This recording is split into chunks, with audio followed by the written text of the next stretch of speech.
كيف سيكون الحال إذا طائرة بعد أن تقلع فجأة تختفي في السماء، وبعد 37 عاماً إذا عادت تلك الطائرة مرة أخرى لتشاهد وهي تهبط في أحد المطارات؟ قد لا تصدق هذه الحادثة، لكن مع الرحلة 914 حدث بالضبط هذا. هذه ليست حادثة عادية، بل هي حادثة أدهشت العالم بأكمله. نحن نتحدث عن الرحلة رقم 914 التابعة لشركة بان أمريكان، والتي كانت بطائرة من طراز دوغلاس DC-4 التي انطلقت في يوم الاثنين من يوليو عام 1955 من نيويورك باتجاه ميامي، لكنها لم تصل أبدا إلى وجهتها.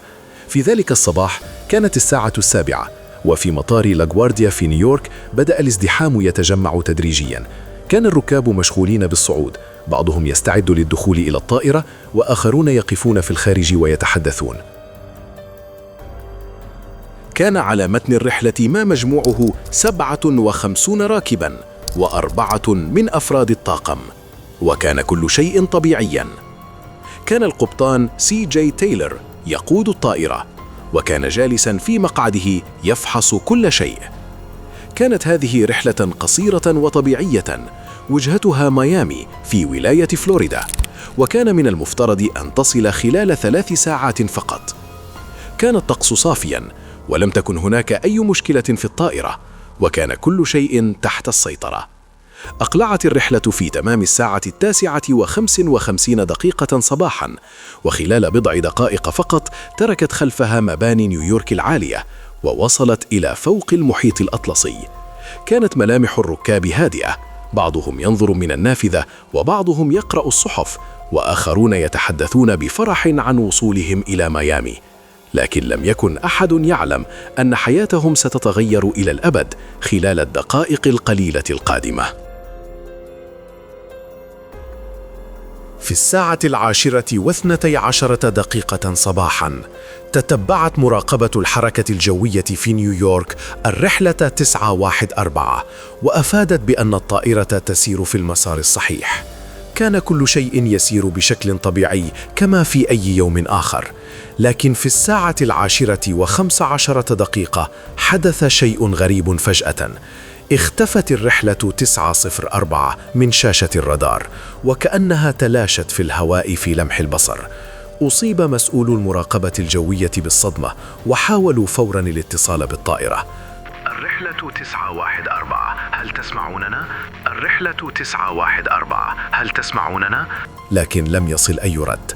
الرحلة 914، يرجى الرد. ومع ذلك لم يكن هناك أي جواب. استمرت المحاولات، لكن لم يتم الحصول على أي استجابة. بدأت حالة الفوضى في مركز المراقبة الجوية في نيويورك، وظن المسؤولون في البداية أنها مشكلة تقنية، لكن عندما تتبعوا الرحلات الأخرى كان كل شيء طبيعياً. فقط الرحلة 914 كانت مفقودة. تم إبلاغ مراقبة الحركة الجوية في ميامي فوراً بأن الطائرة اختفت من الرادار. فوراً بدأت عمليات البحث، حيث بدأت القوات البحرية بالبحث عن حطام الطائرة في البحر، كما تم التواصل مع طائرات أخرى للسؤال إن كانوا قد شاهدوا شيئاً غير طبيعي في السماء، لكن لم يتم العثور على أي أثر. بعد بحث طويل دون نتائج، أصدرت شركة بان أمريكان بياناً رسمياً بأن الرحلة 914 اختفت بشكل غامض، وعلى متنها 57 راكباً و4 من الطاقم، وأعلنت أنه لم يتم العثور على أي حطام، وتم اعتبار الحادثة حادثة حطم. لكن السؤال كان: هل تحطمت الطائرة فعلاً، أم أنها علقت في زمان ومكان آخر؟ ظل هذا السؤال في أذهان الجميع، لكن لم يكن لدى أحد إجابة. مرت السنوات، وبعد نحو 37 عاماً في عام 1992 حدث أمر لا يصدق. في مطار كاراكاس في فنزويلا ظهرت فجأة إشارة طائرة مجهولة على الرادار. ركز الضابط المناوب خوان دي لا كورتي على الشاشة، ولاحظ أن الطائرة تتجه نحو المطار، لكن لم يكن لديهم أي معلومات عنها. بعد التحقيق تبين أن الطائرة من طراز دوغلاس DC-4 من خمسينيات القرن الماضي. تم الاتصال بالطائرة فوراً. طائرة مجهولة، عرفوا عن أنفسكم. بعد لحظات من الصمت جاء صوت متقطع عبر الراديو. هذه رحلة بان أمريكان 914 متجهة من نيويورك إلى ميامي. هل وصلنا إلى ميامي؟ أصيب الجميع بالذهول وأجابوا بصوت مرتجف: هذه ليست ميامي، بل مطار كاراكاس. أي أن الطائرة كانت على بعد 2200 كيلومتر من وجهتها، والطيار لا يعلم أنه وصل بعد 37 عاماً. طلب الطيار الإذن بالهبوط، فتم منحه الإذن فوراً، وهبطت الطائرة. لكن المشهد الخارجي كان غريباً بالنسبة له، فالطائرات الأخرى بدت حديثة، والمباني والناس مختلفون. وعندما علم أنه في عام 1992 أصيب بالصدمة، وفوراً قرر الإقلاع مجدداً، وأقلعت الطائرة واختفت مرة أخرى. ومنذ ذلك الحين لا أحد يعلم إلى أين ذهبت، ولم تصل إلى ميامي، ولم يتم العثور على أي من الركاب.